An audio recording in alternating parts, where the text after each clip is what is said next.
அதிமுக தனது வாக்கு வங்கியை பாஜகவிடம் இழந்து வருவதாக விமர்சித்துள்ள விசிக தலைவர் திருமாவளவன், பாஜக வளமடைவது அதிமுகவுக்கு தான் ஆபத்து எனவும் எச்சரித்துள்ளார்.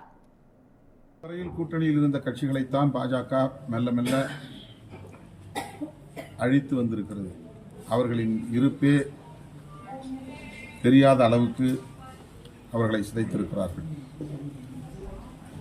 தமிழ்நாட்டிலும் பாஜகவோடு கூட்டணி சேர்கிற கட்சிகள் இதனை படிப்படியாக எடுத்துக்கொண்டு எச்சரிக்கையாக இருக்க வேண்டும் என்பதுதான் என்னுடைய வேண்டுகோள். குறிப்பாக அதிமுக, பாஜகவுக்கு என்று தனி வாக்கு வங்கி கிடையாது, இன்னும் அவர்களால் அதை உருவாக்க முடியவில்லை. அதிமுக தோல் மீது சவாரி செய்கிறார்கள். அவர்களின் வாக்குகளை பெற்றுக்கொண்டு அது எங்கள் வாக்குகள் என்று சொல்லக்கூடிய ஒரு அரசியல் தான் இங்கே நடைபெற்றுக் கொண்டிருக்கிறது.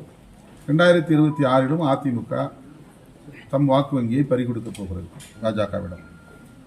அப்படி பாஜகவிடம் பறிகொடுக்க போகிற இந்த வாக்கு வங்கியால் அதிமுக பலவீனப்படும், பாஜக வலுப்பெற வாய்ப்பு இருக்கிறது. ஆகவே பாஜக வலுப்பெறுவதால் முதலில் பாதிப்பு அதிமுகவுக்குத்தான் என்பதை அதிமுக உணர வேண்டும்.